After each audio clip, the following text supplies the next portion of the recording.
बहुत लोग ना आजकल प्रेमानंद महाराज जी को रील्स में देखते हैं। हमारा नाम प्रेमानंद है। ओशो को केवल बावले और पागल लोग ही समझ सकते हैं। एक और कहानी है नीम करोली बाबा। एनर्जी ना कुछ संतों के पास अलग लेवल की होती है। काफ़ी सारे लोग कहते हैं कि IITN बाबा देखो इतना बड़ा पैकेज छोड़ के आप पहले देखिए कनाडा में 36 लाख का पैकेज, भारत का 10 लाख का पैकेज होता है यार। कोई भी व्यक्ति जब एनलाइटेंड हो जाता है वो किसी धर्म का रहता ही नहीं है।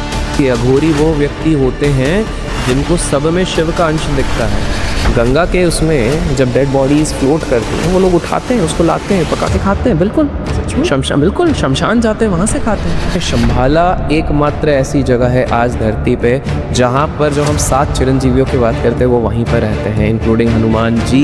देखिए ईश्वर ने एट द एंड क्या कहा? ईश्वर ने ये कहा है कि ईश्वर तुम्हारे अंदर ही है। ना ढूंढो मूर्ति में, ना ढूंढो मंदिर में, मैं तो वो तुम्हारे ही अंदर है। तो अब तक का जितने भी पॉडकास्ट मैंने रिकॉर्ड किए मुझे लग रहा है कि ये अकेला ऐसा पॉडकास्ट है जिसके अंदर 100% मैं ऑल इन हो गया था। Thank you so much. आपने इस पॉडकास्ट के फर्स्ट पार्ट को बहुत ही ज्यादा प्यार किया। जस्ट अभी 1 हफ्ता नहीं हुआ और 3 लाख से भी ज्यादा व्यूज आ चुके हैं, 1500 से ज्यादा कमेंट आ चुके हैं। तो इतनी हैवी डिमांड थी, इसीलिए ये सेकेंड वीक भी हम ये सेकेंड पार्ट आपके लिए लेके आ रहे हैं। फर्स्ट पार्ट अगर आपने नहीं देखा तो मैं आपको लिंक दे देता हूँ, देख लीजिएगा भाई। उसमें हमने प्रेमानंद महाराज के बारे में बात की है, ओशो के बारे में बात की है। ये सेकेंड पार्ट है जिसमें हमने बहुत सारी डिस्कशंस किए हैं। सबसे पहले तो नीम करोली बाबा कौन है, उनकी क्या क्या सिद्धियां हैं, क्यों इतने बड़े बड़े लोग उनके पास जाते हैं और क्या चीज वहां पर जाके आपको मिल सकती है। इनफैक्ट हमने अघोरी बाबा के बारे में बात की है, IITN बाबा के बारे में बात की है। ऐसा बहुत सारा डिस्कशन आज के पॉडकास्ट में हुआ है। सो गेट रेडी, बहुत सारी चीजें सीखने मिलने वाली है। लेकिन मेरे भाई पहले आप सब्सक्राइब कर लो, क्योंकि पहले वीडियो में मैंने देखा 93% लोगों ने अब तक सब्सक्राइब नहीं किया है। तो पहले सब्सक्राइब कर लो ताकि ऐसे और भी वीडियोस आपसे मिस ना हो। Amazing amazing. मतलब ये कभी कभी ऐसा लगता है कि इंडिया में यार कैसा सिचुएशन है, लोग इंडियंस मतलब यहाँ के गुरुओं की वैल्यू नहीं करते हैं। एक और कहानी है नीम करोली बाबा, वो भी ये इसी से फेमस हुए। पहले किसी को नहीं पता था, लेकिन जब इलॉन मस्क की स्टोरी आई, स्टीव जॉब की स्टोरी आई, मार्क जकरबर्ग की स्टोरी आई, तब सब लोग जानने लगे। भाई तो आप भी वहां पर गए हो यार देखिए, this is my personal experience. Neem Karoli Baba को अगर आपको आज के समय पे उनके एनर्जी को, रियल एनर्जी को एक्सपीरियंस करना है तो कैची धाम में उनकी सिर्फ मेन मंदिर पे मत जाओ। वहां से 5 किलोमीटर दूर हाईवे पे टूवर्ड्स नैनीताल एक मंदिर पड़ता है। लोग कमेंट्स में नाम गेस करेंगे, आप उधर जाओ। जो एनर्जी है, देखिए एनर्जी ना कुछ संतों के पास अलग लेवल की होती है। महाराष्ट्र के वासियों को मैं बताऊं, अगर आप अभी तक गिरिराज महाराज, हम जहाँ गए थे अभी हाल फिलहाल में, खपोली के पास है, उनकी एक गुफा है। आप गुफा गए? हाँ, ऊपर ऊपर बिल्कुल। अच्छा हाँ, साथ में बिल्कुल। हमने तो उधर 4 दिन ध्यान किया। सो गिरिराज महाराज के जब आप गुफा में ऊपर जाते हैं, खपोली में आप अंदर बैठते हैं, अंदर एनर्जी ऐसी है 1 मिनट के अंदर आपका ध्यान लग जाता है। 1 मिनट के अंदर, अगर आप मेडिटेटर हैं। मैं आखिरी दिन स्वामी आनंद अरुण जी के साथ गया था, एकदम सुबह सुबह। तो वो भी खुश, चलिए अभिषेक चलिए, हम भी चले। हम थे, हमारी एक मित्र थी रेबेका, और उनके जो सपोर्ट सिस्टम रहते हैं, और राघव जी थे। हम लोग गए।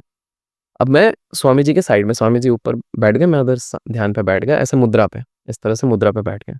मुझे पता नहीं है, शायद 30-40 मिनट हो गया होगा। ये लोग शायद उठ भी गए, चले भी गए, मेरे को पता नहीं। शायद रेबेका ने मुझे 3-4 बार ऐसा किया, तब जाके, क्योंकि मैं इतने डेप्थ में चले गया था। वो जो नो माइंड कहते हैं ना, हाँ, कि पता ही नहीं है दुनिया क्या है कैसा है, उस जोन में चले गया था। इसको सटोरी भी कहते हैं, सटोरी। सटोरी एक ऐसा स्टेट होता है जब आपको कुछ भी नहीं पता रहता है कि दुनिया में क्या है, कुछ है, आप पीस पे आ गए हो एकदम। बट लिटरली जब मैं उस समय पे बैठा था, स्टार्टिंग में ऐसा होता था कि मेरे अंदर से अग्नि निकल रही है, एनर्जी का फ्लो। अब वो 2 रीजन होगा, एक तो गिरिराज महाराज भी और साथ में स्वामी जी भी हैं। तो आप सोचो, मतलब A+A+, तो plus plus plus plus energy level जा रहा है। और लिटरली 5 मिनट तक मेरी मुद्रा खुल नहीं रही थी। Can just imagine. एंड मैं सोच रहा हूं, मैं फिजिकली ट्राई भी कर रहा हूं कि यार ये मेरी मुद्रा खुल क्यों नहीं रही है। बट वो एनर्जी जो जोन था, स्वामी जी और ये सब बाहर भी चले गए हैं, वो उधर के पंडित जी भी उनसे बात कर रहे थे, रेबेका भी मुझे 2 बार देख के, फिर फाइनली धीरे से मेरी मुद्रा खुली। मतलब बहुत, मतलब वो करके। सो देन आई रियलाइज्ड कि जब कुछ जो ऋषि और संत लोग बोलते हैं ना, किसी पेड़ के नीचे जाके बैठे या गंगा किनारे बैठे और बैठे ही रह गए, तो उसका एक छोटा सा मैंने एक माइक्रो 0.0000001% एक चखा वहां पे कि वो क्या होता होगा वहां पे। और गुफा, आपने एक चीज नोटिस करी है, सबसे ज्यादा मेडिटेटर्स और संत लोग गुफा या जंगलों में या गंगा के तट पे ही रहते थे। क्यों? क्योंकि इधर शांति रहती थी, इधर कोई डिस्टरबेंस नहीं रहता था, नेचर के समीप रहते थे, आराम से रहते थे। आज दुर्भाग्य ये है कि आप कहीं पर भी चले जाओ, भीड़ इतनी हो गई है, वाइब्रेशंस इतने मिक्स हो गए हैं, तो वो शांति है ही नहीं, शोर शराबा, तो वो फोकस करना और डिफिकल्ट हो गया है, बहुत मुश्किल हो गया है। ये वाली चीज है। बट नीम करोली बाबा, अगर आपने मेंशन किया है, मैं एक किस्सा बताना चाहूंगा, इफ यू आर फाइन। ये मैंने शायद कहीं नहीं बोला है।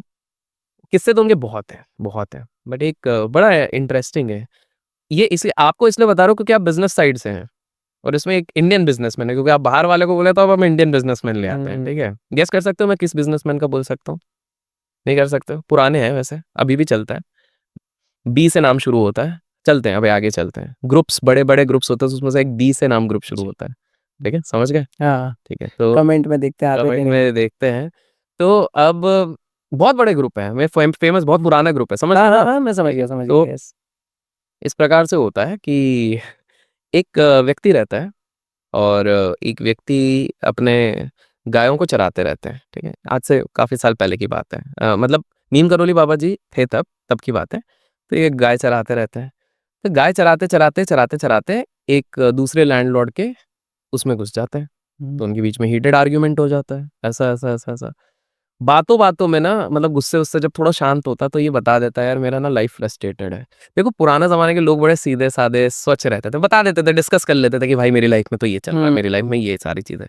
तो बोले क्या है? तो बेसिकली इनके साथ प्रॉब्लम था कि इनकी शादी हो चुकी थी, लेकिन 4-5 वर्ष हो गए थे, उनका बच्चा नहीं हो रहा था, कंसीव नहीं कर पा रहे थे। और वो अपनी वाइफ से भी बहुत प्रेम करते थे, तो ऐसा नहीं था कि मैं छोड़ के ये चीज़ करूँ। और गाँव में बहुत बड़ी चीज़ हो जाती थी उस समय पे, तो कि if you are not able to conceive a kid, और उस समय पे तो ये टेस्ट ट्यूब बेबी और ये सारी चीज़ें भी नहीं थी।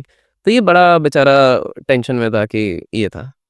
तो इन्होंने एक चीज़ कही कि एक काम करो, एक हनुमान मंदिर है, उस हनुमान मंदिर में जाओ, भगो हनुमान जी से माँगो, और तुमको बच्चा हो जाएगा, ठीक है? तो ये व्यक्ति बोले ठीक है, सब कुछ ट्राई कर लिया, ये करा। अब ये इतना ज़्यादा हर जगह ट्राई कर चुके थे, तो हनुमान जी को जाके बोले, हनुमान जी प्लीज़ मेरे मुझे एक पुत्र दे दीजिए, ठीक है? और अगर पुत्र हुआ ना, तो मैं इसको आपकी चौखट पे ही आपको ही समर्पित करके चले जाऊँगा। क्योंकि मेरे लिए द वेरी फैक्ट कि ये हो भी गया, वो बहुत बड़ी बात है। एक सुख मिल गया हमको माता-पिता का, लेकिन आपके हवाले छोड़ के चले जाएँगे। विदिन 9 मंथ्स पुत्र हो गया। अब देखो, कुछ भी कहो, माता-पिता का मोह तो आ जाता है। तो यार अब कैसे छोड़े यार हनुमान जी के। तो जब वो 2 वर्ष का था, तभी हनुमान जी के, अच्छा, और उन्होंने ये बात उनकी वाइफ को भी नहीं बताई है, किसी को नहीं बताई है कि मैंने हनुमान जी से ये चीज मांगी थी। तो ये गए और जाके हनुमान जी को बोले, सॉरी, आप तो भगवान हो, थोड़ा सा आप समझिए ना, मेरा पुत्र मोह हो गया है, तो इस बार इस जन्म में छोड़ दीजिए, ऐसा करके सॉरी करके निकल गए। किसी को नहीं पता, सिर्फ हनुमान जी को पता है, ठीक है? अब बेटा जैसे ही बड़ा होता है, ये at a very young age, 4-5 साल की उम्र में हनुमान चालीसा, रामायण, राम जी का जप करना, और ये गाता बहुत अच्छा है। तो आपने देखा होगा कि लोग भजन करते हैं, कीर्तन करते हैं, तो वो राम जी के बहुत पॉपुलर हो गया इनका बच्चा। इनको भी बड़ा प्राउड फील होता था कि यार हमारा बच्चा है।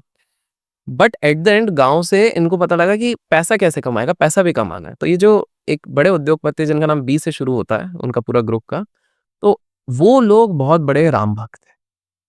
तो उन्होंने अनाउंस करा कि हमको हमारे जितने फंक्शन प्लस रोज हमारे बंगले पे भी जब आरती होगी, तो हमें कोई ऐसा चाहिए जो बहुत सुरीली आवाज में प्रॉपर तरीके से इसी को गा सके। तो उसके ऑडिशंस चल रहे थे। तो इनको पता लगा, और बदले में क्या? बदले में रहना, खाना पीना और पगार मिलेगी। तो किसी के लिए भी एक बड़ा फैमिली प्लस पगार मिलना, सेटलमेंट है, बड़ी बात है, बड़ी बात है। और प्लस वही काम करना जो करना चाहते हैं, यस, ये तो और भी बढ़िया। तो ये लोग गए, जब फादर अपने सन को लेके गए, वो देख रहे हैं कि यार ऑडिशन पे ऑडिशन चल रहा है, उनको कोई पसंद ही नहीं आ रहा है। बोले ये तो नॉर्मल गा रहा है, ये गा रहा है। तो बोले ऑडिशन खत्म। तो बोले अरे एक बार आप इनको ट्राई तो करो। बोले अरे नहीं। तो वो जैसे इन्होंने शुरू किया, वो मुग्ध हो गए, मेस्मराइज्ड हो गए बिजनेसमैन। बोले आप हायर्ड है, आप ही रहेंगे, आप इस हिसाब से। अब वो जो बिजनेसमैन थे, उनके पर्सनल गुरु कोई और नहीं, नीम करोली बाबा थे। ठीक है। सो नीम करोली बाबा जब कैंची धाम से उस तरफ आ रहे थे, तो इन्होंने बाबा को बोला, बाबा आप तो हनुमान जी के भक्त हैं, तो हम तो एक बिल्कुल वो लेके आए हैं, बहुत प्यारा गाता है, हमारे सारे फंक्शंस में गाता है, आप मिलेंगे? बाबा बोले कि देखिए हम तो हनुमान और राम जी के नाम पे तो हम बिल्कुल मिलेंगे, देखते हैं इतनी कौन तारीफ कर रहे हैं। बट उन्होंने शर्त रखी, एक किवाट रहेगा, किवाट के पीछे सिर्फ मैं और वो रहेंगे, प्राइवेट में मिलूंगा। बोले ठीक है, इनको भी बताया देखिए हमारे स्वामी जी है, गुरु जी हैं, ऑफेंड कुछ नहीं करना है, सुनना है। तो बोले ठीक है। तो ये उस रूम में गए, किवाट बंद हुआ और सीधे नीम करोली बाबा जी ने उसको कहा, तेरा बाप झूठा है, तेरे बाप ने जो कसम दी थी हनुमान जी को उसने पूरी नहीं की है। अब बेटे को भी नहीं पता है वो क्या कसम की बात हो रही है, हाँ। और पता तो किसी को भी नहीं है एक्चुअली में। तो बेटा बोलता है कौन सी अब वो ऑफेंड हो जाता है, मेरे कुछ भी करो माता पिता का नाम कैसे ले सकते हो। तो बोले एक काम करो, मैं बात कर लूंगा मेरे शिष्य से, तुमको छुट्टी मिल रही है, गाँव जाओ, पापा को कन्फ्रंट करो और फिर आओ। तो उसने इधर बोला कि बोले अगर ये चीज सच निकली तो मैं नौकरी वोकरी सब कुछ छोड़ के हनुमान जी की सेवा में, क्योंकि डील यही थी कि मैं हनुमान जी के इसमें रहूंगा, हनुमान जी की सेवा में लग जाऊंगा। बोले जाओ। वो जब गए और पिताजी को कन्फ्रंट किया, तो पिताजी के पैरों तले जमीन निकल गई। बोले ये बात तो तेरी मम्मी तक को नहीं पता है, किसने बताई? तो बोले नीम करोली बाबा ने। तो बोले वो तो हनुमान जी ही हो सकते हैं, क्योंकि हनुमान जी के अलावा मैंने किसी को ये बात बोली ही नहीं है। तो इसको क्लियर हो गया, आंसू आ गए कि भाई ये बात तो सच है। तो बोला पापा देखिए अब आपने तो अपना वादा नहीं निभाया, लेकिन जो गलती है उसको अब हमको वो करना पड़ेगा, तो मैं तो ये हूँ। तो ये बाबा के पास वापस गए, बाबा सॉरी आप सही थे, तो मैं अब पूरा अपना जीवन हनुमान जी को समर्पित करना चाहता हूँ। बोले ठीक है नौकरी छोड़ दो। और बाबा जी ने बोला कि एज अ प्रोसेस अब आपको यहाँ पर जब भी कोई भिक्षु आए, कोई भी आए, आपको उसको खिलाना पड़ेगा। तो ये बोले अरे बाबा लेकिन, और बिना डोनेशन लिए। बोले बिना डोनेशन लिए, बिना कुछ किए, नौकरी भी छूट गई है, सेविंग भी नहीं है, कैसे खिलाएंगे? बोले अब सरेंडर करो, हनुमान जी ने जो था वो सब हो सरेंडर जाएगा। करो। आज भी वहां पे, अब लोग गेस करेंगे मैं कौन सी मंदिर की बात कर रहा हूँ, आज भी उस मंदिर में हजारों की तादाद में रोज लोग आते हैं, उस मंदिर में कोई डोनेशन नहीं जाता है। स्टिल कहाँ से खाना आता है, कहाँ से भोग आता है? सो नीम करोली बाबा को ऐसे ही लोग, कुछ लोग हनुमान अवतार भी कहते हैं और कुछ लोग हनुमान जी का भक्त भी कहते हैं। जैसे प्रेमानंद महाराज जी को कुछ लोग खुद कृष्ण कहते हैं, कुछ कृष्ण के भक्त कहते हैं, वैसे ही नीम करोली बाबा जी के लिए भी इस तरह की काफी सारी चीजें प्रचलित हैं। सर अभी हम ओशो के बारे में बात कर रहे हैं। लोग कहते हैं कि आज की तारीख में भी ओशो का एक सेकेंड रूप काइंड ऑफ, या आईआईटियन बाबा के बारे में बात हो रही है अभी कुंभ मेले में। तो आपको क्या लग रहा है, उनके थॉट्स का मैच कर रहे हैं कहीं ना कहीं?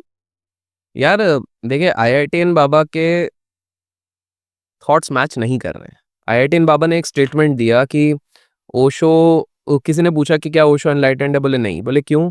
क्योंकि उसमें धर्म नहीं है। ऐसा आईआईटीएन बाबा ने कहा। आईआईटीएन बाबा का कहना है कि ओशो में धर्म नहीं है, उसमें केवल ज्ञान है, which I don't agree, which I don't agree.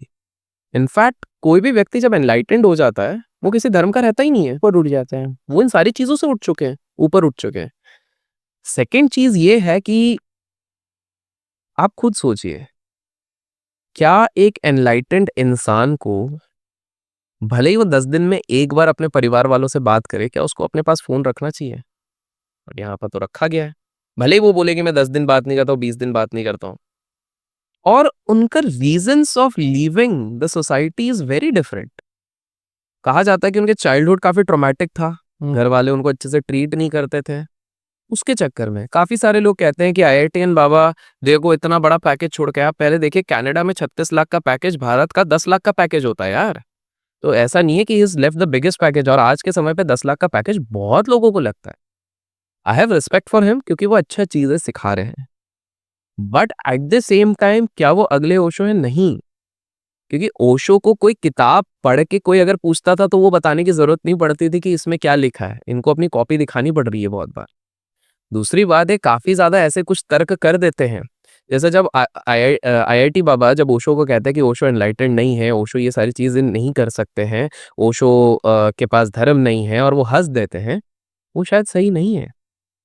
वो कहीं न कहीं अपने बायसेस बनाते हैं। वो सद्गुरु की तारीफ़ ज़रूर करते हैं कि यार देखिए सद्गुरु सही हैं। आईआईटीयन बाबा ने एक स्टेटमेंट दिया था कि यार सद्गुरु को देखो, उनके साथ बाहर के इतने बड़े न्यूरोलॉजिस्ट लोग बैठते हैं और यहाँ के लोग उनके पीछे पड़े हुए हैं। तो पॉइंट ये है कि माय लिमिटेड अंडरस्टैंडिंग सेज़ कि वो इवॉल्व्ड हैं, बट एनलाइटेंड नहीं है। एनलाइटेंड जब इंसान हो जाएगा ना, तो वो इन सारी चीज़ों से परे हो जाएगा। उसको कोई मतलब ही नहीं रहेगा इन सारी चीज़ों से। और मैं ये कहूँगा कि जस्ट बिकॉज़ कोई एस्केपिज़्म लेके निकल रहा है चीज़ों से, अगर संसार से एस्केप करने के लिए आप कर रहे हो, अपनी रिस्पॉन्सिबिलिटी से एस्केप कर रहे हो, तो वो भी शायद सही नहीं है। This is my limited opinion, मैं हो सकता हूँ गलत भी हूँ, बट दिस इज़ माय कि वो इवॉल्व्ड है बट एनलाइटेंड नहीं है। आप अभी कुंभ मेले में गए हो ये टाइम? नहीं यार, देखिए मेरी जाने की इच्छा थी, फिर मैंने उस इच्छा को मेरे पर्सनल रीज़न्स के कारण ड्रॉप किया। रीज़न मेन इज़ क्राउड बहुत ज़्यादा है। दूसरी चीज़ ये है कि ये जो महाकुंभ हो रहा है, ये 144 ईयर्स के बाद हो रहा है, बहुत ऑस्पिशियस होता है। इसमें कहा जाता है कि सनराइज़ और सनसेट के समय पे 40 डिग्रीज़ के समय 40 डिग्री के एंगल पे जब सन हो, उस समय पे आप जब मेडिटेट करते हो, तो वो बहुत एम्प्लीफाई हो जाती है एनर्जी, बिल्कुल करना चाहिए। इनफैक्ट दूर-दूर से लोग आ रहे हैं यहाँ पर स्नान लेने के लिए। लेकिन 40 करोड़ लोग पूरे कुंभ में जा रहे हैं, महाशिवरात्रि के दिन इसका पूरी तरीके से एंड होगा। तो मैं ऑनेस्टली नहीं गया हूँ, बट मैं ये कहूँगा कि जस्ट बिकॉज़ कोई व्यक्ति महाकुंभ नहीं जा पा रहा है, इसका मतलब ये नहीं कि वो धार्मिक नहीं है, वो स्पिरिचुअल नहीं है। देखिए ईश्वर ने एट द एंड क्या कहा? ईश्वर ने ये कहा है कि ईश्वर तुम्हारे अंदर ही है। ना ढूँढो मूर्ति में, ना ढूँढो मंदिर में, मैं तो हूँ तुम्हारे ही अंदर। तो अपने आप को अगर आपने अच्छे से रिस्पेक्ट करना शुरू किया, पूजना शुरू किया, तो प्रभु तो उधर ही है। सही है। प्रॉब्लम मैं बताता हूँ विरल भाई, बहुत जैसे 2 स्टेटमेंट मैं दे रहा हूँ, विवादित हो सकते हैं बट ठीक है, विवाद तो होते ही रहते हैं, क्या बोलें। पहली चीज़, भगवत गीता आपको गिफ्ट मिली है? यस। भगवत गीता सैडली हमारे देश में सबसे पढ़ी जाने वाली चीज़ नहीं है, सबसे ज़्यादा गिफ्ट देने वाली चीज़ है।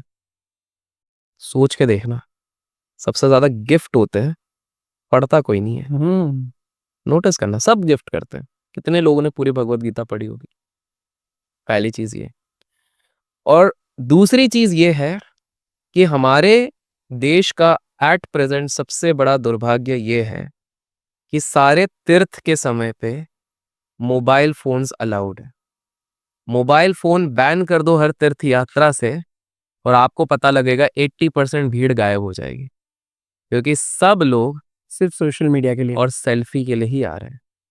केदारनाथ की जब यात्रा हो रही है, जब आप खड़े होके देखते हैं तो ऊपर क्या दिखता है? सबके हाथ उठे हैं। पहले हाथ ऐसे उठे होते थे, अब ऐसे उठे हैं।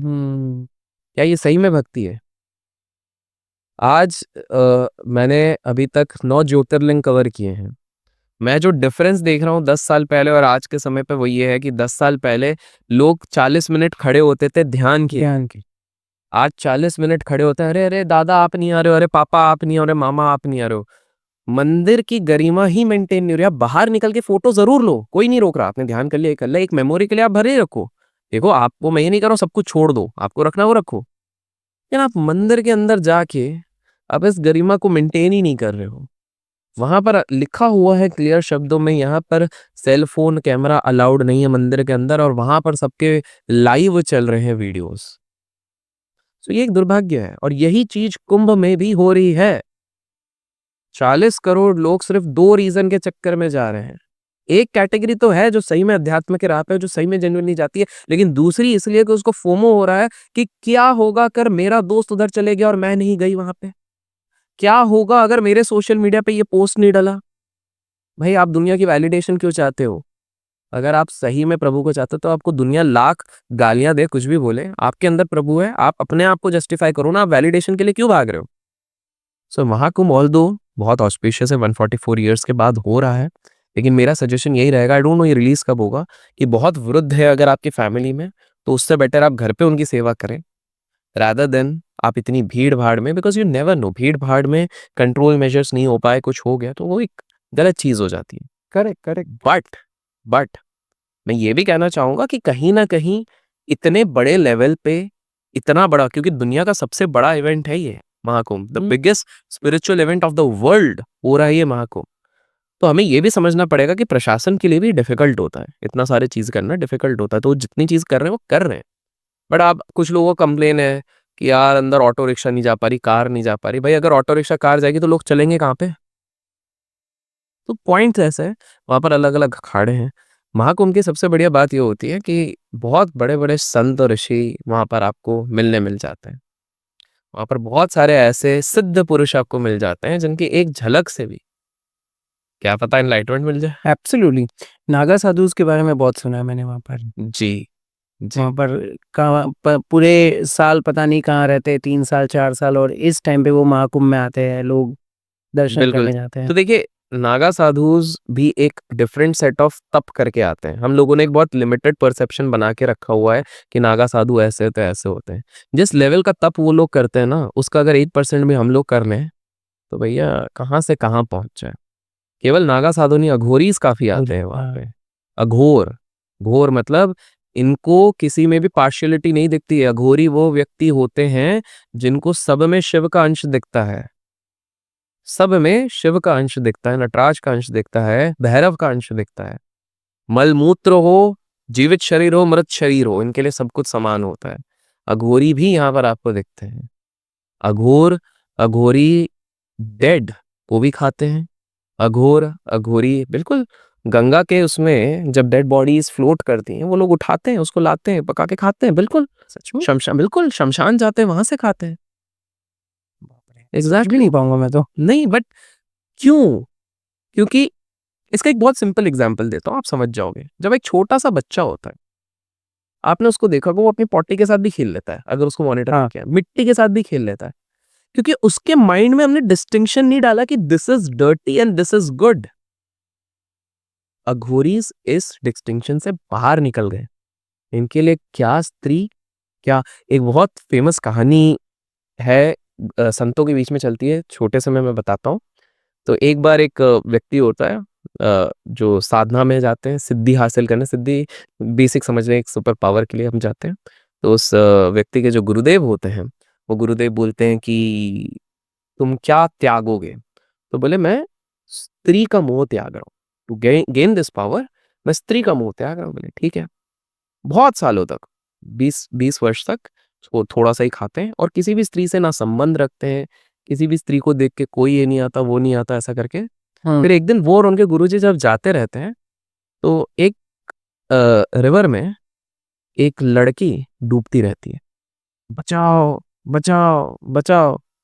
अब इसके गुरु सोचते हैं इसका टेस्टिंग पीरियड है, देखता हूँ क्या करते हैं, क्योंकि स्त्री का मोह त्यागना मतलब टच भी नहीं करना, कुछ भी नहीं करना, ठीक है। और ये तो गुरु के बोलने से पहले ही कूद गए और उस स्त्री को उठा के लिया। बचा लिया। गुरु ने बोला कि शिष्य कैसी सिद्धि है भाई तुम्हारी, स्त्री देखी नहीं कि कूद गए। तो गुरु को ये बोला चेला, कौन सी स्त्री? तो बोले अभी तो कूदे थे। कहाँ की स्त्री? बोले अभी तो कूदे थे तुम बचाने। वो बोले गुरुदेव मुझे तो केवल एक शरीर दिखा, मैं तो शरीर को बचाने गया था, मैं तो निकल गया इस चीज से, आप नहीं निकल नहीं। पाए। So, आप समझ रहे हैं मतलब there are so many depths, there is so many deep layers. उसको बॉडी दिखी, उसको विमेन बॉडी नहीं दिखी, वो अपने कर्तव्य के हिसाब से उनको बचाने गए। बट गुरुदेव सोचते थे तो लड़की को बचा रहा है, उसको समझ में आ गया तो मांस का शरीर है, एट द एंड इसको भी माटी में मिल रहा है। तो this is exactly how a lot of those things happen. So मैं ये कहूंगा कि अगर आप यंग हो, आपके पास टाइम है, तो आप बिल्कुल महाकुंभ जाइए, एक्सपीरियंस कीजिए।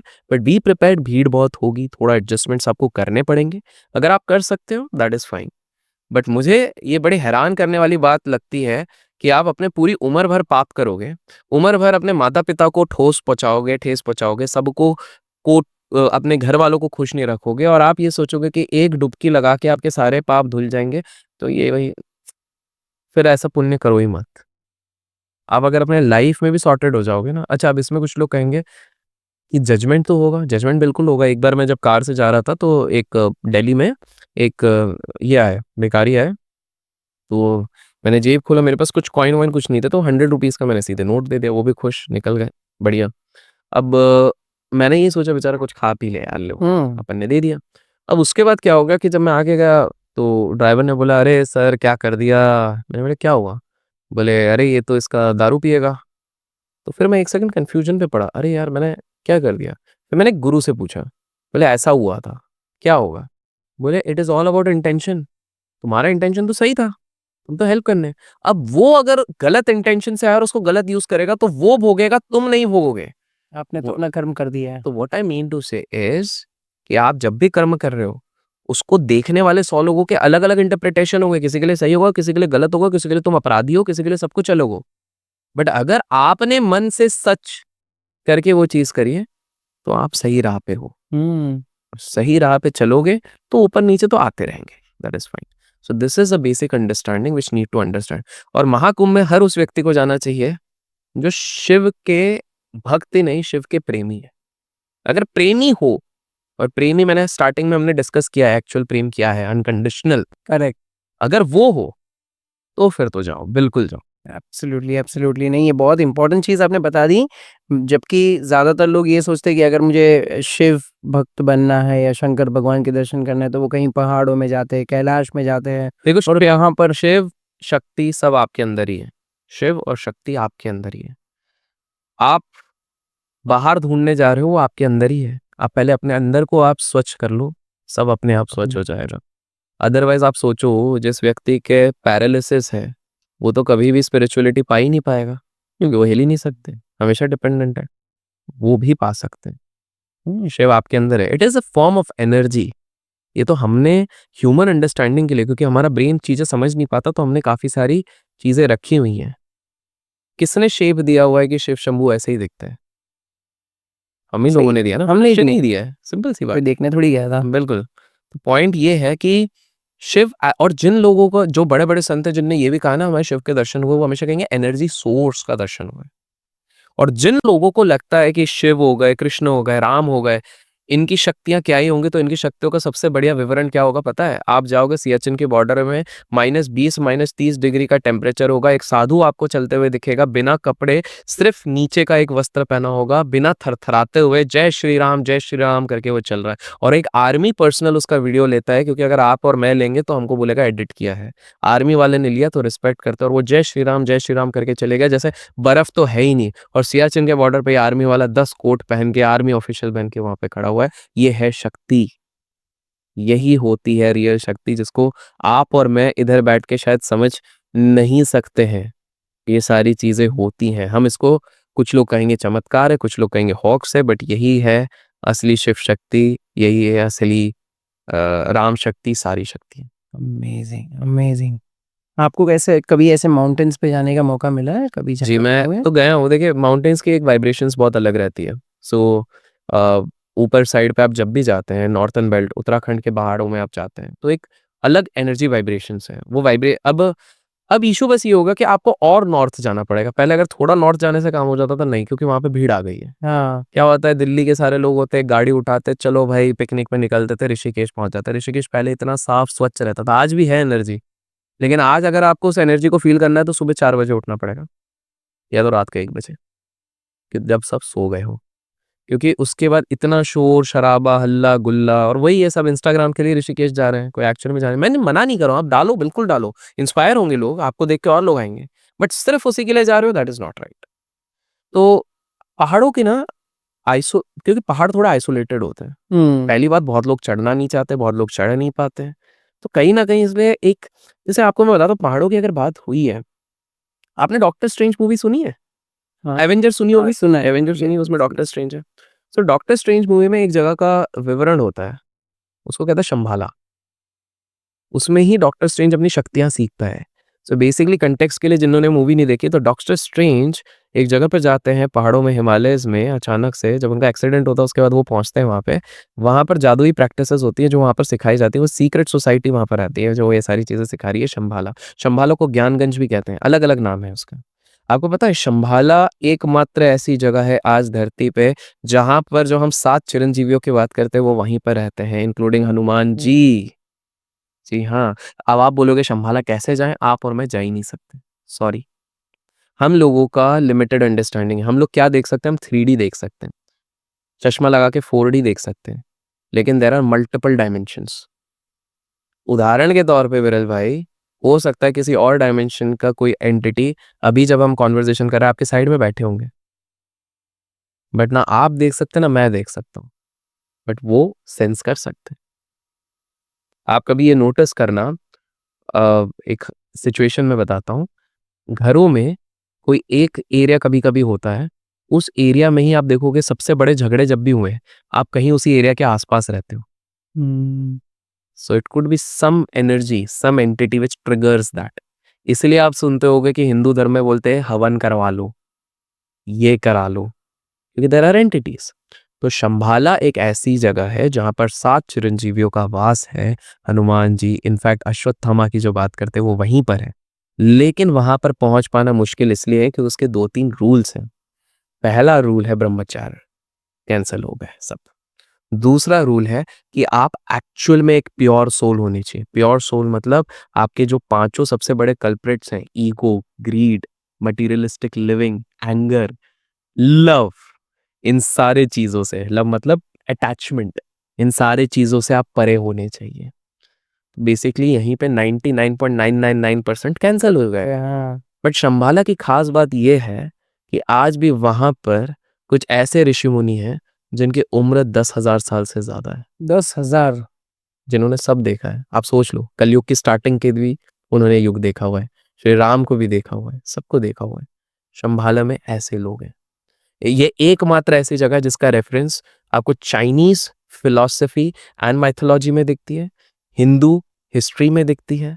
इसके साथ साथ आप इजिप्शियन में जाते हो, वहां पर भी इसका रेफरेंस है, तिब्बतियन में भी रेफरेंस है, जापानीज में भी रेफरेंस है। नाम अलग अलग है, बिल्कुल है। आप चाइना में जाते हो तो चाइना में एक फेंगशू टेम्पल करके एक जगह है। फेंगशू टेम्पल आप जब जाते हो तो बाहर जाके आपको थोड़ा सा अजीब लगेगा, उधर ज्यादा लोग जाते नहीं है, टूरिस्ट लोग जाते हैं। क्यों? क्योंकि फेंगशू टेम्पल के अंदर जब आप देखते हो तो बाहर एक राक्षस का मुंह बना रहता है, उस मुंह के अंदर आप पहले एंटर होते हो। आप जब एंटर होते हो तो एंटर होते होते आपको देखते हैं 21 अलग अलग प्रतिमाएं। वो 21 अलग अलग प्रतिमाएं ये बताती हैं कि आपने अगर कोई पाप किया हो तो आपको सजा कैसे मिलती है। उसमें कहीं पे तेल की कढ़ाई रहती है, कहीं पर दिखाया रहता है पेड़ पे बांधा जाता है, जानवर चलाए जाते हैं। और उसके बाद आप जब सेंटर पे जाते हैं तो एक बहुत बड़ी प्रतिमा होती है, उस प्रतिमा का नाम है यमा। ये तो हमारी ट्रायोलॉजी है। हमारे इधर यमराज होते हैं, यमा, हाँ। यमराज होते हैं, और गरुड़ पुराण या किसी में भी दे इसी प्रकार की तो सजाएं दी जाती है। चाइना में भी ये चीज़ है, और उन्होंने ये जगह बोलते हैं ये इसलिए है ताकि कोई भी जीवित व्यक्ति जब अपने ईगो में एक लेवल ऊपर चले जाता है वो इधर आए, रियलिटी को फेस करे कि एट द एंड आपको ये सब भुगतना पड़ेगा, तो पाप मत करना। इसलिए ये जगह बना के वहां पे रखी है। तो शंभाला कुछ इसी प्रकार की जगह है। इनफैक्ट आप अगर हमारे इंडिया में भी आज भी नॉर्दर्न बेल्ट में आप जाते हो, देखो आज के समय पे ओरिजिनल माउंटेन्स केवल 2 जगह पर बचे, ओरिजिनल, भारत और नेपाल। इसके अलावा ओरिजिनल माउंटेन्स एंड रिवर्स नहीं है। Those are small mountains, different set of mountains, केवल इधर ही है।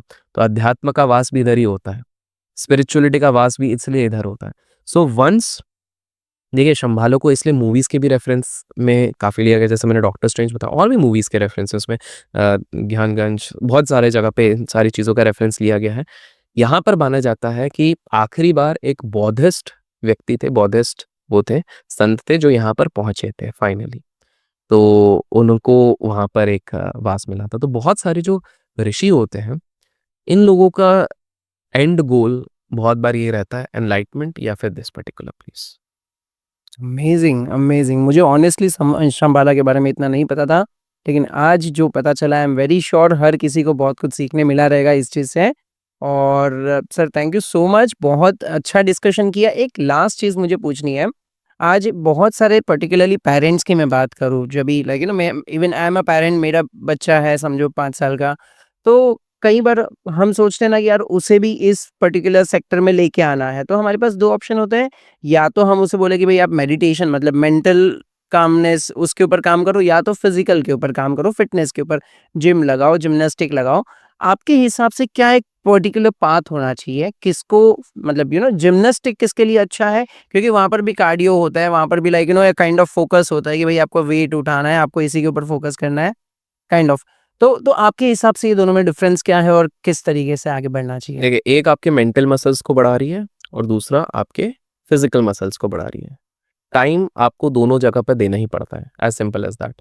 क्योंकि अगर आपका सिर्फ फिजिकल मसल्स बन रहा है और मेंटल मसल्स नहीं बन रहा है, तो आपके साथ भी वही होगा जो बहुत सारे सेलिब्रिटीज के साथ होता है, डिप्रेशन में आ जाते हैं और बहुत लोग सुसाइड कमिट कर लेते हैं। आपने सुना होगा Yes. तरह, केवल हमारे देश में नहीं, देश विदेश में। क्यों? इनकी तो बॉडी अच्छी है, फिटनेस बहुत अच्छा है, दिखने में बड़े सुंदर है, बट क्या हो जा रहा है? बिकॉज वो मेंटली स्ट्रांग नहीं है, इंटरनली स्ट्रांग नहीं है, वो फिजिकली एक्सटर्नली बहुत स्ट्रांग है। But at the same time we can not deny, देखिए जिम आज के समय पे एक शॉर्टकट बना हुआ है, क्योंकि लोग चलना नहीं चाहते, सेडेंटरी लाइफस्टाइल हो चुकी है, किसी प्रकार का एक्सरसाइज हो नहीं पा रहा है। तो एक ऑल्टरनेटिव होता है कि कुछ नहीं तो एक फोर्सिव वे में एक जिम लगा लिया जाए, वहां पर कार्डियो होगा, यहाँ पे फिजिकल एट्रीब्यूट्स होगा, ये चीज होगा। लेकिन लेट्स नॉट डिनाई कि जिम में भी आज भी 25 साल 26 साल के लोग ट्रेडमिल में चलते चलते हार्ट अटैक से उनकी मृत्यु हो रही है। कोई वेट लिफ्ट करते करते हार्ट अटैक से मृत्यु हो रही है। काफी डिबेट होता है, कुछ लोग कहते हैं स्टेरॉइड्स का गेम है, कुछ लोग इसका गेम है। अब वो साइंटिफिक उस चीज में नहीं जाऊंगा। One of the reasons is also caffeine, क्योंकि ये लोग कैफीन जब पहले ले लेते हैं प्री वर्कआउट के हिसाब से, तो हार्ट बीट तेज हो जाती है। उसके बाद जब बहुत बड़ा वेट उठाते हैं, तो वो कभी कभी इरेटिक हार्ट प्रॉब्लम्स के चक्कर में ये वाली चीज़ भी वहीं पर अटैक हो जाता है। ये वाली चीज़ होती है। ऑक्सीजन अगर सही समय पे नहीं पहुंच पाता है, तो वो इसलिए सीपीआर सबको सीखना चाहिए आज के समय पे, वेरी इंपॉर्टेंट है। अभी हाल फिलहाल में, बिकॉज आपने कुंभ मेला की बात करी, आपको पता है अभी हाल फिलहाल जब हम रिकॉर्ड करें, आज ही की बात है, तो एक दुर्भाग्यवश एक हिंदू व्यक्ति थे, उनको हार्ट अटैक टाइप आया था। एक मुसलमान व्यक्ति थे, उन्होंने सीपीआर देकर उनको बचाया है। ये क्या होता है सीपीआर? जो हार्ट को आपने देखा होगा ना, हाँ, पंप हाँ, करने पंप के लिए, करते हैं। बिल्कुल। तो वो सीखना जरूरी है, सबको आना चाहिए, बिकॉज आज के समय पे यू नेवर नो यार, 18-18 साल के बच्चे क्लास में बैठे बैठे उनको फेंट हो रहा है, बाद में पता लग रहा है कार्डियक अरेस्ट हो गया, हार्ट अटैक हो गया, कुछ भी हो गया। So you never know, lifestyle ऐसी हो चुकी है, खाना हमारा इस तरह से बदल चुका है कि कुछ भी हो सकता है, सिंपल इज दैट। सो अगर जो पेरेंट्स इस चीज को सुन रहे हैं, वो अगर ये सोच रहे हैं कि बच्चे को जिम में छोड़ें या मेडिटेशन क्लास में छोड़ें, मैं कहूँगा देखिए, बच्चा है अगर छोटा है, तो उसको अगर स्टार्टिंग से ही आप मेडिटेशन की आदत लगाएंगे ना, वो अपने आप फिजिकल एक्टिविटीज को सूनर और लेटर पिक कर लेगा। क्योंकि जो मेडिटेशन की राह पे चल देगा, उसको ये चीज पता है कि मेरे को फिजिकली भी फिट होना पड़ेगा, क्योंकि एक अनफिट बॉडी अच्छे से मेडिटेट भी नहीं कर पाएगी, तो थोड़ा तो मुझे करना पड़ेगा। अब वो उसके तरीके अलग होंगे, या तो वो खाना कम कर देंगे, या अच्छा खाना शुरू कर देंगे, या जिम शुरू कर देगा, या जॉगिंग शुरू कर देंगे, या वॉकिंग शुरू कर देंगे। एट द एंड एक्सरसाइज होना चाहिए। जो मैंने स्टार्टिंग में बताया था, देखिए आपको एक इंसान को अगर खुश रहना है, तो उसके अंदर कुछ हार्मोन्स होते हैं, कुछ रिलीजेस होते हैं। एक डोपामाइन होता है जिसके पीछे पूरी दुनिया भाग रही है। शॉर्ट फॉर्म में आपका जब गोल अचीव हो जाता है, जब आप एक इंस्टा रील देखते हैं, आपका डोपामाइन हिट होता है, आप खुश हो जाते हैं, आपको वहीं पे बहुत उत्सुकता मिलती है, आप स्क्रॉल करते हो, लेकिन एक टाइम पे आपका सैचुरेशन ऐसा आ जाता है कि आपको डोपामाइन और वो किक के लिए आपको और देखना पड़ेगा, इसलिए आप एडिक्ट हो जाते हो। गेमर्स क्या हो रहा है, वही हो रहा है। बच्चे जो आप देख रहे हैं आजकल, वो क्यों हो रहे हैं? डोपामाइन किक के कारण। So dopamine is not that good as per me. फिर होता है ऑक्सीटोसिन। ऑक्सीटोसिन अब कब होता है? जैसे आप अपने हिसाब से नोटिस करोगे, आप जब भी आपके गेस्ट को गिफ्ट्स देते हैं, आप जब उनको खिलाने ले जाते हो, आपको दिल से अच्छा लगता है, तो दैट जॉय ऑफ गिविंग। बड़े बड़े लोग क्यों फिलैंथ्रोपी करते हैं? ऑक्सीटोसिन उनके अंदर से रिलीज होता है, which is a happy thing. आपको जब भी आप किसी को देते हो, प्रेम में भी क्या बोला हमने? गिविंग। तो जब गिवर होता है ना, तो लोग भले जो भी जज करें, आपको बहुत अच्छा लगता है। आज हम ये पॉडकास्ट दे रहे हैं, हमें नहीं पता क्या व्यूज आएंगे, हमें नहीं पता है मोनेटाइजेशन, तो आपको भी पता है कुछ भी नहीं होता है यहाँ पे। बट जस्ट इमेजिन, वो जो दे रहे हैं हम, कि एक नॉलेज जा रहा है, लोग कुछ सीख रहे हैं, ऑक्सीटोसिन हो गया, सेरोटोनिन हो गया, और उसके बाद आपका लास्ट में हो जाएगा serotonin, endorphin. So endorphin is basically जब आप एक्सरसाइज करते हैं, वॉक करते हैं, योगा करते हैं, तो हैप्पी हार्मोन्स रिलीज होते हैं। आप 20 मिनट भी करते हैं, तो आपके ब्रेन के फंक्शन में ये हैप्पी हार्मोन्स रिलीज होने लग जाते हैं। So these are happy hormones. तो बेसिकली ये पूरा गेम अगर साइंस के बेसिस में देखो, केमिकली ये 4 चीजें ही हैं। करेक्ट। और जब आप मेडिटेट करते हो और एक्सरसाइज करते हो, ये चारों चीजें अपने आप सॉर्टेड हो जाती हैं। आपका सारा बैलेंस, इसलिए कुछ लोग आपको रिपोर्ट करेंगे कि हमने 3 साल तक अच्छे से मेडिटेट किया, हमारा हार्मोनल इनबैलेंस था, वो सही हो गया बिना दवाई लिए। कंसिस्टेंटली करना पड़ेगा ना। आपने इतने सालों का कचरा भरा पड़ा हुआ है, एक बार में वैक्यूम क्लीनर हटाने लगाने से थोड़ी निकलेगा। करेक्ट। थोड़ा कंसिस्टेंटली लगाना पड़ेगा।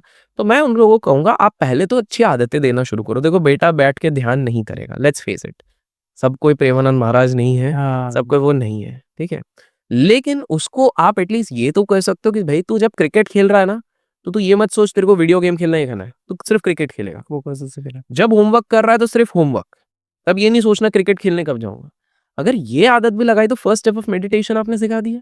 फिजिकल एक्टिविटी रोकिए मत। आज की सबसे बड़ी गलती माता पिताओं की ये हो रही है कि वो फिजिकल एक्टिविटी काट दे रहे हैं क्योंकि बाहर कंपटीशन इतना ज्यादा, तो पढ़ाई कर। But I being sitting with so many HRs, बहुत सारे इंटरव्यूज हम लोग खुद लेते हैं, तो वहां पर हमारा एक क्राइटेरिया है कि भाई 10,000 सीवीज आ रही है एक सेम जैसी, सब में एक ही चीज लिखी है, leadership skill, interpersonal skills, demonstration कुछ है नहीं। तो आज मेरे को वो पढ़े लिखे ज्ञान से ज्यादा वो भी चाहिए कि आपने क्या किया है। हाँ मैंने ये इवेंट ऑर्गेनाइज किया, हाँ मैंने ये एक्टिविटी करी, हाँ मैंने यहाँ पर जॉब करी, हाँ मैंने ये लाइव प्रोजेक्ट किया है। तो ये कब होगा? जब आप फिजिकली थोड़ा सा एक्टिव हो गए, एज सिंपल एज दैट। तो जब आपने कुछ फिजिकल एक्टिविटीज करी हैं तो वो आपके लिए +1 होगा। तो माता पिताओं से दरखास्त होगी कि केवल सिर्फ पढ़ाई पढ़ाई पढ़ाई मत करवाओ, उनको फिजिकल एक्टिविटी शाम का जो स्टार्टिंग में होता था ना 2 घंटे 1 घंटे, आप क्रिकेट, फुटबॉल, जॉगिंग जो भी है आप खेलने दो, योगा, उसको जूडो कराटे पसंद है, मार्शल आर्ट्स पसंद है, आप करवाओ। स्टार्टिंग में हो सकता है उसको कुछ आप पुश करो। लेकिन माता पिता क्या कर रहे हैं आज के समय पे? बेटा रो रहा है, ले भाई मोबाइल पकड़ ले। Not right. मैं आपको बताता हूँ, विशाल जो एक्टर हैं, विशाल बहुत लोग जानते होंगे, किस्मत कनेक्शन में भी आ चुके हैं, जन्नत में भी आ चुके हैं। उनके जब मैं घर पे था, तो मुझे सबसे ब्यूटीफुल चीज़ क्या लगी विशाल भाई की, कि उनकी बेटी आई, she is in 5th class, उसका स्क्रीन टाइम 0 है। ओह, ज़रा भी नहीं। 5th class 0। क्यों? ये खुद से नहीं हो सकता, पेरेंटिंग। विशाल ने बोला देखो वो बोलती तो है क्योंकि उसके सारे दोस्तों के, यार अब देखो बॉलीवुड सेलिब्रिटी है, तो बच्चे के स्कूल कैसे स्कूल में पढ़ रहे हैं आपको पता है, तो वो तो होगा। बट स्टिल वो एक स्ट्रिक्टनेस जो रखा गया है कि नहीं, बट आप सिर्फ स्ट्रिक्ट नहीं हो सकते, आपको सप्लीमेंट करना पड़ेगा ना, वरना वो बच्चे का दिमाग जाएगा कहाँ? तो she goes into writing classes, yoga classes, swimming, dancing, सारी चीज करती है। 5th क्लास की है, 2 किताब नॉवेल लिख चुकी है। सोचो। तो पॉइंट ये है कि बहुत डिफिकल्ट है। मैं उनको अप्रिशिएट करता हूँ यार, बहुत डिफिकल्ट है बॉस। मैंने एक और चीज नोटिस करी उनके घर पे, उनका जब डाइनिंग टेबल पे बैठे हुए थे, कोई जंक फूड नहीं था, चॉकलेट थे। चॉकलेट उनको अच्छा लगते हैं खाना, वो ठीक है, बच्चों को यार ऐसे भी पूरा वंचित नहीं करा जा सकता, उम्र है उनकी। लेकिन क्लीन फूड जो बोलते हैं ना, यार ऑलिव ऑयल रखा हुआ है ऊपर, वो obviously he is a celebrity, तो वो वाली चीज है। But can you just imagine कि किस लेवल पे ये चीज हो रही है? तो it's okay.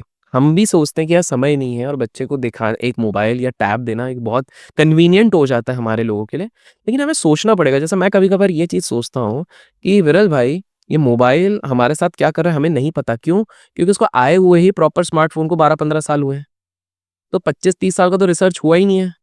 You never know, आजकल जो हम इतने देख रहे हैं, कैंसर हो जा रहा है, ये हो रहा है, वो हो रहा है, क्या पता इसका रेडिएशन ही हो भाई। अभी तक इसका इफेक्ट सिर्फ टेस्टोस्टेरोन लेवल पे देखा गया और हार्ट पल्स रेट पे देखा गया है। बट यू नेवर नो इसका क्या इफेक्ट आ रहा है, ये तो हमको 30 साल बाद ये जब आप और मैं जैसे लोग अगले 10 साल में अब हमको पता लगेगा कि इसका क्या क्या इम्पैक्ट हुआ है। एक इम्पैक्ट तो दिखा है, नींदें उड़ा देता है, ये दिखा हुआ है, बाकी हमको इसका इफेक्ट ही नहीं पता यार। ट्रू। तो बहुत, अगर एक फाइनल मैसेज जिसके साथ मैं लोगों को छोड़ना चाहूंगा, कि कोशिश कीजिए कि आप रील वर्ल्ड से छोड़ के रियल वर्ल्ड में आना शुरू करो। असली दोस्ती आपकी रील वर्ल्ड और डीएम से नहीं बनेगी कि तूने मेरा लाइक किया कि नहीं किया, तूने फॉलो किया कि नहीं किया। असली दोस्ती तब बनेगी जब आप अपने दोस्त के साथ बाहर चाय की टपरी पे बैठोगे, फोन आपका साइड में पड़ा रहेगा और चाय पीते पीते आप बात करोगे कि यार कॉलेज में क्या लड़की आई थी यार। तब होगी असली दोस्ती आपकी गहरी। इसलिए आप देखो पहले दोस्ती कितनी गहरी होती थी और आज दोस्ती केवल नाम की रह गई है। सिर्फ कहने की बात है, इसके लिए कोई स्पिरिचुअलिटी की जरूरत नहीं है, इसके लिए अवेयरनेस की जरूरत है। और जब ये अवेयरनेस नेक्स्ट लेवल चले जाएगा, तब आप हो जाओगे enlightened. Amazing, amazing, beautiful podcast. अब तक का जितने भी पॉडकास्ट मैंने रिकॉर्ड किए, मुझे लग रहा है कि ये अकेला ऐसा पॉडकास्ट है जिसके अंदर 100% मैं ऑल इन हो गया था, क्योंकि मुझे खुद को इतनी सारी चीज़ें सीखने मिल रही थी। तो ऑनेस्टली स्पीकिंग, हमारे व्यूअर का भी सेम सिमिलर सिचुएशन ऐसा ही होगा, आई फील, क्योंकि इतनी सारी चीज़ें और एकदम स्ट्रक्चर्ड वे में आपने बता दी। नॉर्मली हम कहीं सोचते कि अगर हम मेडिटेशन की बात करें तो कोई ना कोई गुरुज आके सिखाते हैं। कभी श्री श्री रविशंकर की बातें सुनते हैं, कभी सदगुरु जी की बात सुनते हैं, कभी ओशो की बात सुनते हैं। लेकिन आज हमने जो सीखा है या सीखने वाले हैं, वो एक ऐसे पर्सन से सीखने वाले हैं जिन्होंने ये सारी चीज़ों को एक्सपीरियंस किया हुआ है। और ये सारी चीज़ें एक्सपीरियंस का निचोड़ आज के पॉडकास्ट में मिला है। सो आई एम वेरी हैप्पी। और आपके भी कमेंट्स मुझे दीजिएगा नीचे कि आपको क्या सीखने मिला इस पॉडकास्ट से। और अगर आप चाहते हो कि एक बार फिर से हम सर को बुलाएं और अलग अलग गुरुज की ट्रेनिंग के बारे में, मेडिटेशन के बारे में बात करें, तो कमेंट में पार्ट 3 ज़रूर लिखना। 100% हम सर को वापस बुलाएंगे अगर ज़्यादा से ज़्यादा कमेंट हुई तो। Thank you so much, thank you.